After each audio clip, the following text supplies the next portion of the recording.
Are there any young kids? Yes! Young kids are the best. Hi guys, nice to be here. So happy to be here with you today. Thank you for having me. Thank you. And let's give it up. They're going to escort off the stage. Let's hear for your local Rebel Legion, everybody. Thank you. You guys can exit off. Thanks. We appreciate you being here.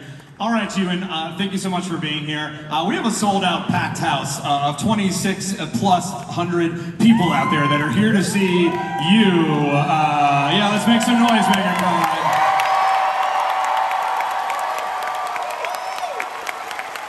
It is a double Jedi feature. So we're going to talk to you for 40 minutes, and then we're going to bring out someone else that we know that is a famous Jedi. But let's kick things off. My brother. Your brother. Yeah. My brother got a little lost in his way there. He wouldn't listen to me. Didn't take orders. If only he had listened. If only he had listened. We are obviously here in Orlando. If you're a local folk from Orlando or Florida, make some noise right now. If you traveled from outstate, you're from a different state, a different country, make some noise. You were here for this. Yeah, I traveled from another state. Another state of mind, I think. Where were you before this? Were you? I was in Scotland after Christmas for New Year, and then we went down to. I was doing this big series called A Gentleman in Moscow. Thank you. And we had to. My union SAG had a strike, and during the so we had to stop. We'd almost finished it, but we hadn't quite. So I went to Scotland just after Christmas. I spent New Year in Scotland, which was fantastic. It's been a long time since I had we have a big, Scottish New Years are fantastic. They're called Hogmanay, and it's a special sort of celebration where you say goodbye to the old year and you welcome in the new, and it's still not the same anywhere else in the world, really. And I just hadn't been at home for a Hogmanay in a long, long time, so it was really nice to do that. Then we went to Manchester. This is probably too big of an answer for a simple question. No. And we're wrapped. The audience is wrapped. We finished up Gentleman in Moscow. We had 8 days. We shot that. I went back to Scotland. Spent 10 days in Scotland. I made a nice little film with my brother. My brother Colin is 2 years older than me, and we went off and made this little film up in Scotland for a travel company called Expedia that I work with. Yes. And Expedia. Expedia. Oh, God. And we made this film. It was really fun, just the two of us knocking about the Highlands for 2 days, and they shot us in these different locations. It was very nice. And then I went to Sweden. Ooh. Because I did a film last year called Mother Couch with a director. Thank you. Thank you very much.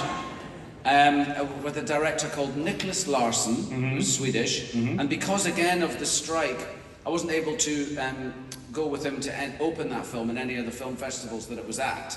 It was at TIFF, and I think it was in Venice, or I forget where it was, but I wasn't able to go to it.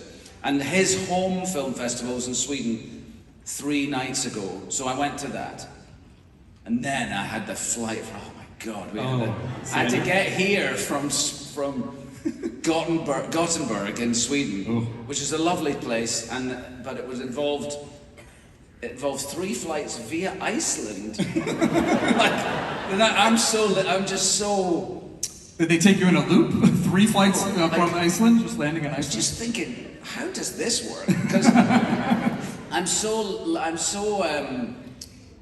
don't tend to look at the things till the last minute. So it was the night before, and I looked at the thing on my phone. I was like, Mary, we've got 3 flights tomorrow, and we had our 2-year-old with us, our 2.5-year-old son, Laurie. Oh my God! It's like, oh, I know he's the best. Oh my God!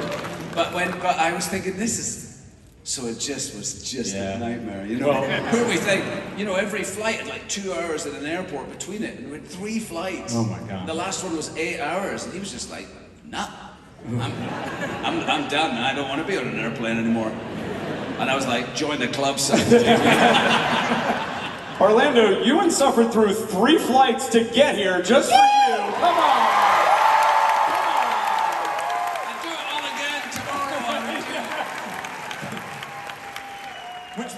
So Scotland to Sweden to Orlando. Have you?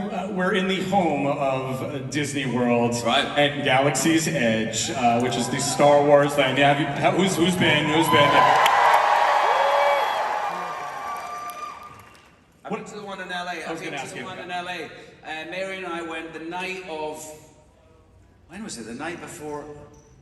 No, I think they'd opened. It was when the Obi-Wan Kenobi series. Mm-hmm. Obi-Wan Canary. that's the spin-off that you don't know about. That's his cousin. No spoilers. Obi-Wan Canary. On his mission to 2-1. He has like a little bird that. The story of the bird. Canary, that's right. It was a little laser sword. What was I saying? So we'd gone to Anaheim to the celebration where they showed the first couple of episodes of Obi-Wan Kenobi. Mm-hmm. Some of you might have been there. It was fantastic. I mean, it was so exciting to be amongst all the people and see it on the big screen. And then the next day, it was the first time I'd done a Comic-Con. I had never done one before. And I just thought, well, I'm in Anaheim and it was celebration. I thought, I'm going to do it and see what it's like. And I did it, and I realised I liked it, and that's why I'm still doing them here. So, because it's awful nice to meet you. Yeah. It's really nice. So, but that next day we had some time, and we went to Disney. So we went. No, it was that night. I can't remember. We went at night, and it was just like me and Mary walking around, with a cap on, and we just about got away with it. We didn't get just in the public. Yeah. Oh my gosh. Yeah, but I hadn't seen it before, so if those people knew that you were just wandering around. I did. I caught a couple of people's eye, and I was like, You're talking about going to conventions. Obviously, you're meeting a ton of people. Orlando, there's a ton of not only Star Wars fans, but Star Wars collectors, right? They collect lightsabers and different items from the movies, both real and then fabricated by artists and artisans. What's the most unique thing that you've gotten this weekend? Has something stood out to you in terms of a prop or an item or a fan experience? Exactly. There's an awful lot of nice fan art that we see while we're signing or while we're taking photographs with people. There's always nice. I just like when young people have done drawings, and I always like to try and I always encourage them to keep going, and because it is such that side of our nature is often the one that gets sort of trampled down first, in our trying to get through school and college and into jobs is that childish desire to just put a pen to paper and make a drawing. I think it's really nice to hold on to that. In whatever other way. It might be playing music or whatever it be. I like that. I love that. Yeah, there's so much good fan art out there. Yeah. I almost sent out for a bomber jacket today though, because Hayden was wearing a nice Star Wars bomber jacket. And it was so cold where we were. It was just so cold when we stopped for lunch. I was almost about to send it, because I don't know that I can walk out and get one. Maybe I should just I don't recommend you just walking out to get one. Because I don't see any jackets. You're lucky. It's cold in there. There was so many people here today. We were feeling the heat in the building. It was nice, but we had so many fans here for all different genres. You mentioned screening the Obi-Wan series, the first couple episodes. What was it like? I know you've answered this question a bunch, but maybe not for folks here live. Just talk a little bit about returning to the character of Obi-Wan for the Obi-Wan series. Yeah. Well, I was lucky to see it. I was lucky to see it first. Alone, because I was a producer on the show too. Sure. And so by the time Deborah had finished them, I went down to see the first three. Mm-hmm. And I went down to in the studio where we shot the series, and met Deborah, and she sat me in this little screening room, and then pressed play and left. So I just watched 1, 2, and 3 alone. And it was awesome to see. I mean, it was just incredible to see. But because I was so thrilled with her work, she's so talented, Deborah Chow, our director. Yeah, let's give it up for Deborah Chow. And she directed them all. You know, it wasn't usually in television series. There'll be a director will maybe direct the first one or two maybe to sort of set the tone, and then often that's it, and then other directors come in. But I'm so thrilled that I wanted to have just one person's vision, and my God, she's so brilliant. She knows the world inside out. She was always telling me what was what about, you know, like things that I was supposed to know about the world. You know, she was keeping me right. That's funny. Was there something that you kind of came back to, or that you forgot? All the time. Names of planets, names of droids. Yeah, and names of anything. No, she was brilliant. And but when I watched the last three, I did the same. So I went away. They weren't quite finished. I watched the first three, and then I came back some weeks later, and again sat alone. But I was like the sixth one really got me. You know, I was just sitting there with tears rolling down my face watching it. I was so touched by it. Oh, and so were we, of course. So pleased. I was just so happy. Just so happy to be. That we managed to do it, and also that we did it like that. Like I feel like we could have, you know, there's always, it was originally going to be a movie, and you know, I've often thought, well, should it have been a movie, but I kind of think it's great that we did it that way, and it's a longer story, and hopefully it's more satisfying as a result. We got more screen, you know, more time to weave a story. Yeah, just hope we can do another one. Can everyone write to Disney? I'll give you some email addresses at the end.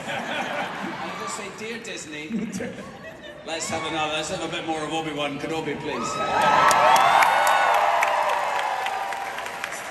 Right, dear Disney at Disney.com. Yeah. I think Disney America, it should find them. Yeah. Talk about coming back. We are about to bring, as you just said, your brother, Anakin Skywalker, on stage a little bit later. What was it like seeing him back on set for the first time, the first show? Well, it's amazing. It was amazing because you can't imagine. We were very close when we shot the prequels, you know. Sure. I mean, I'd done the first one, which Hayden, of course, wasn't in, and then we shot the first one in London, and then they moved the whole shoot to Australia, where we shot the second one and the third one. And so Hayden arrived, and I just was so impressed with him right off the bat. He was such a serious young actor, and he just had so much thought about it, and he talked about it in a deep way, like he was really trying to mine it for everything that he could get out of it as an actor, and I really admired that about him. And we were shooting away, you know, I didn't live in Australia, neither did he, so we spent a lot of time together, and we were just had this, and we spent a lot of time learning these fights, and then we had that relationship on screen, you know, the sort of brother, what's the fancy word for brotherhood? Paternal? No, that's father. Oh, yeah, fraternity. Fraternal relationship? Yeah, is it? Fraternal. A bit of jet lag. Yeah. Three flights, everybody. Brotherly relationship. And I just love him to bits. And then we hadn't seen each other for a long time, so when I knew that we were going to be doing this series, and I'd met him by chance during the lockdown. I met him somewhere, and I was able to say, look, I think we're going to do a series of Obi-Wan. And at that point, we didn't know exactly what the story was. I had no idea if we were going to, so I wasn't able to say, you know, I want you to be in it or anything like that. Right. It's because I didn't know yet where the story was going to go. And but then when I did know that we were going to ask him to do it, God. And then when we got on set, I mean, I've never seen so many people on a film set in my life. I came on set and I was like, that's a lot of people. There's a lot of people on this film set today. What's going on? And then I turned around and Hayden's coming on. I'm like, I see, because everybody was there to see him. Yeah. And it was both of you. They were here to see both of you. And it was kind of. And the first thing we did, I think I'm right in saying the first thing we shot was the flashback sequence in episode 4, and so we were also like we looked like we did in I mean, we had dots all over our face, so we could maybe do a little bit of help making us younger. But apart from that, we were in the old costumes, oh, yeah. you know, and then we were doing that fight that was just great. So yeah, it was an amazing experience, and it was like what I love about shooting it also was that when the crew for the Obi-Wan Kenobi series were real fans, you know, like an awful lot of people that work in Star Wars now are fans, you know, and that wasn't the case before when we made the prequels, but I loved that. So there was like a real buzz whenever we were together. That's awesome. Yeah, it's awesome. You mentioned being a producer on the series. Obviously, you've gotten you don't only act now. You produce, you direct. American Pastoral, film that you direct recently. Make some noise for that. Yeah. Thank you. That means a lot. Thank you very much. Yeah, obviously a lot of fans out there. What was that like transitioning to directing? Is it something that you found new challenges with, and is it something you would continue to pursue? I'd love to do it more. I mean, it was a really big learning curve in everything other than the actual shoot. Sure. Because the actual shoot, I've been doing this for a long time, and the idea of being a director just means I get to do it the way I know that I love to do it best myself as an actor, and so I was that bit of it was just absolutely brilliant. I loved working with the actors. I was lucky to have brilliant actors to work with, good writing, great design, good costumes. You know, everything about it was good. The stuff I didn't know about was all the pre-production and all the post-production, and that was something that I had to learn on the job. But I realized that it's all just taste. Yeah. And you have to have courage to allow the worst kind of directors, the ones that don't want to relinquish their power to decide everything. You know, it's just not how it works. It's right. not you're not making a painting, you're making a movie, and that is a collaboration.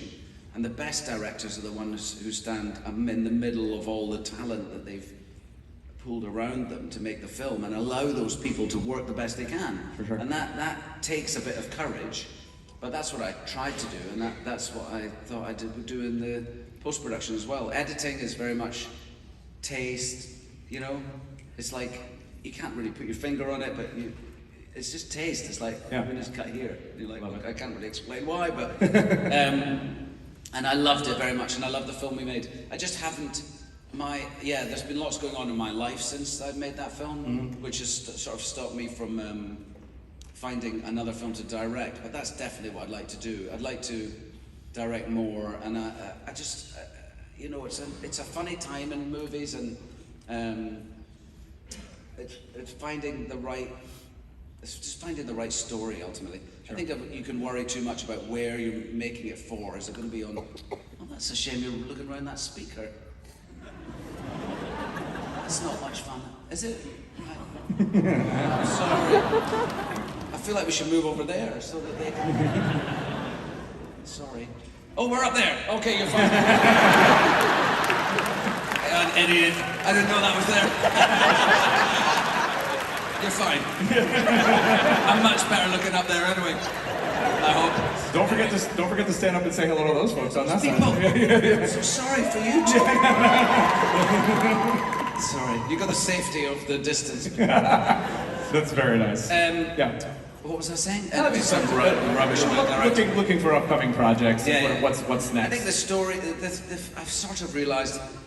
Because I spent a lot of time worrying, like, well, where do you know, the kind of movies that I would want to make, people sort of don't go to the cinema to see them anymore. You know, sure. The cinemas become blockbustery, and horror films are always quite well received in cinema, and then big superhero films and such. But, you know, the films that I would want to direct about people and are not much gone to, so they happen on television, and I was thinking, well, is that... And I just suddenly thought, well, you just got to find a story you want to tell and tell that story. And it doesn't really matter where it's seen. I love that. Yeah, that's my thought about that. It's amazing. Well, we can't wait to see what's next. What it is. Me too. Yeah. Offers on the postcard. Yeah, let's hear it. Let's hear it.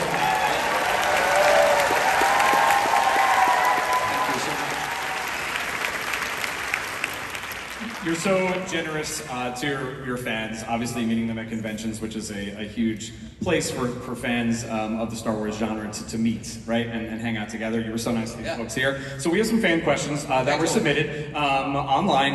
We reached out to a bunch of fan groups and folks that are here in the audience. So I'm going to shout out some names, and if you hear yourself, I will say I stole your question, Peter McLean. Peter McLean, are you here somewhere? Make some noise.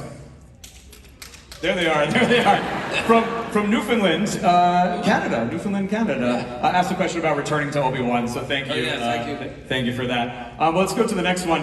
From Michael Bigelow from Palm Beach, Florida. Michael Bigelow, you out there?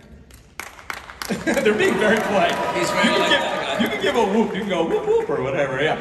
Thank you for your question. For the duel on Mustafar in Revenge of the Sith, who obtained the worst injury during the rigorous choreography, or did anyone?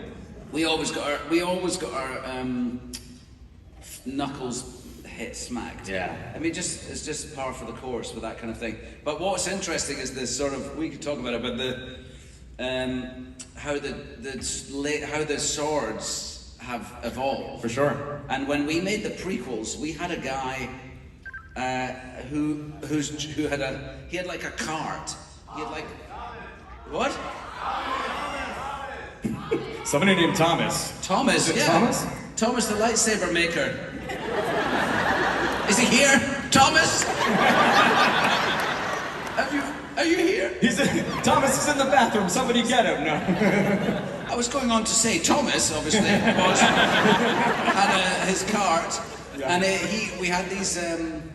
They were made of some sort of alloy. They were metal. For sure. And they would bend after every single take. And when Hayden and I were fighting each other, often didn't make it through the take because we just went at each other so hard. And that they've changed now. So now they have actual swords that light up, which is what gave us those amazing lighting changes in that end scene in the series.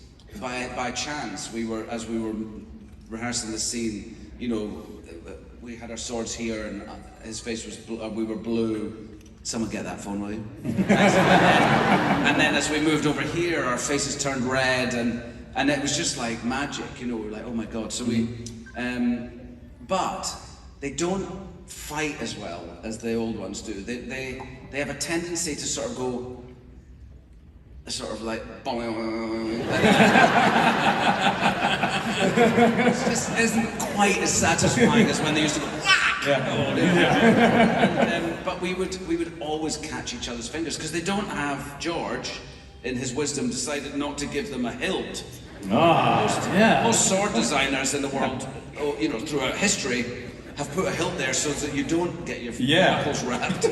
But anyway, and then I still need one. And then Kylo Ren decides his hilt is a lightsaber, which is completely ridiculous. That's right. Yeah. I mean, come on, he's got all the protection he needs right there. Look at there. Look at that. Is that too much to ask for? A little? Thank you.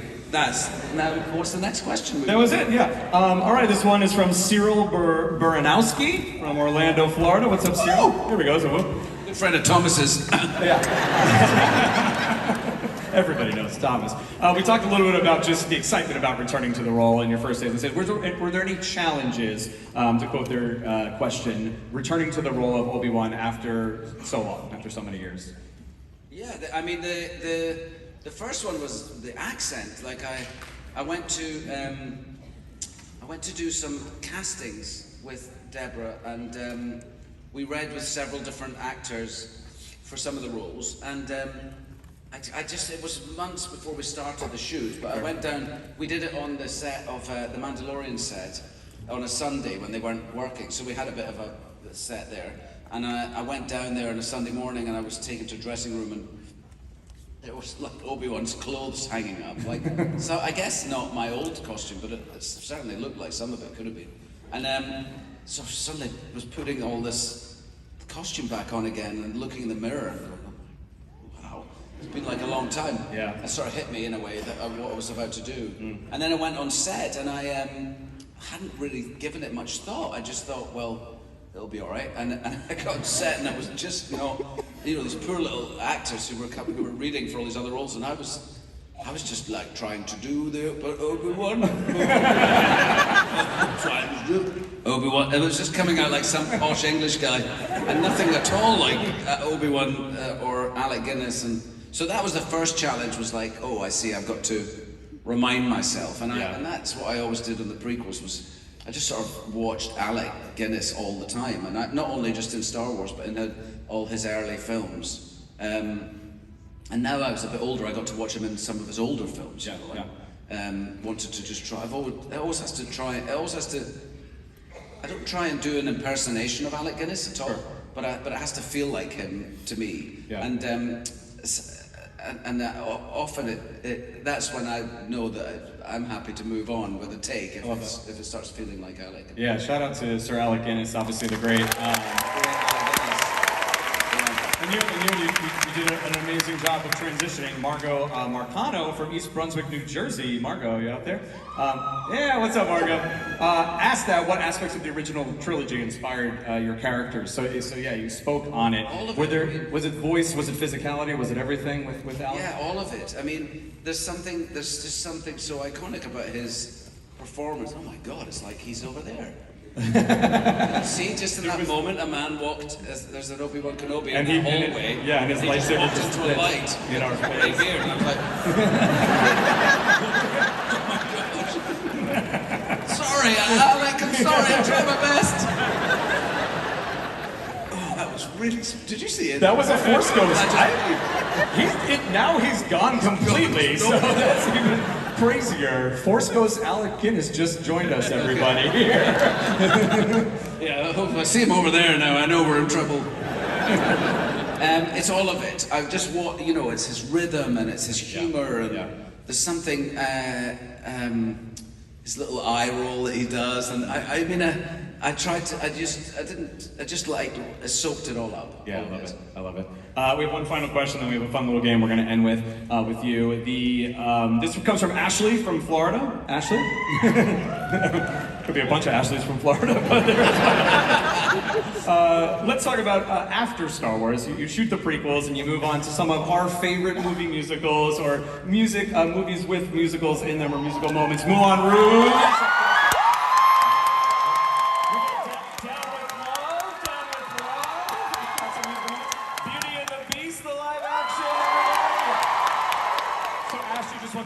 What is that like for you? Like, what was the transition as an actor into a musical movie or a movie with songs and music? I've always sung. I've always been musical through school. I was only interested in.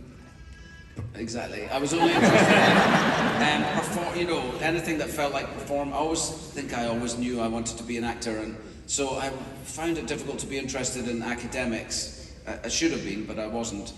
And so music was a way for me through school to sort of perform, I suppose. So I sang, and it was really from a young age, and I was a soloist in the choir. Christmas carols and stuff. I did once in Royal David City when I was like 6 in a church like that. It was like once in Royal. It was terrifying. I still remember the fear. And so that, and then I was a side drummer in the pipe band. I was a French horn player.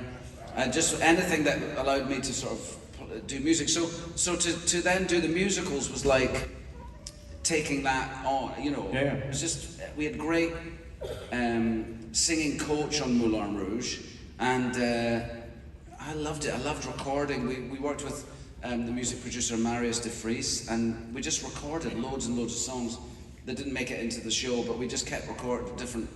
I suggested we do for the end after Satine has died. I suggested we record I Can't Live If Living Is Without You. The Harry Nilsson one. Oh gosh, it was a bit too on the nose. Yeah. But we recorded it nonetheless. Oh wow! It's somewhere, and I loved that process of recording music. I loved it. So to do the musical was just a joy, really. But the nice thing was we pre-recorded all the music, so we spent 2-3 months with Baz in Australia rehearsing, and then during that time it was like being at drama school. you know, on a Monday morning you'd have 3 hours with Marius, and on a Tuesday afternoon you'd be in the dance hall, and and then we'd be rehearsing the scenes, and so we pre-recorded all the songs, and then when we shot with them, because for editing it has to keep the same beat, it's always best to sort of record to playback, so you've got the music playing on set and you're singing along with it, if you like. And then we had the ability to, it was a little, I don't think Thomas was involved, but we had a little sort of trolley that was it was like a sort of... Thomas is going to see this on YouTube one day and be like, finally, the respect I deserve. He may have been involved in this, I don't know. But it was like a telephone box on wheels with a door and a microphone in it, and you could go, and it was wheeled from set to set. And if something, when you were shooting a scene, like the tango scene or something like that, and something didn't feel quite right, you could nip into the telephone box and re-record that bit. And within minutes, they would have that laid into the playback. So you could then, and then also you could re-record it afterwards when they cut it, you know, if something, so you were able to do the singing before, during, and after, basically, which was really cool. Yeah, that's very cool. I mean, I think that's why that movie stands up, and so you feel like you're watching a true musical on stage, just in film format. Yes, I loved it so much. I loved it. I'll never forget some of those memories of, like the tango, walking through the dance, you know, walking down through the set with the tango dancers, oh my goodness. Oh yeah. It makes the getting chills. There's getting chills out there. Yeah. Oh no. Uh-oh, what's happening here? Looks like who's coming out? Oh my gosh, everybody!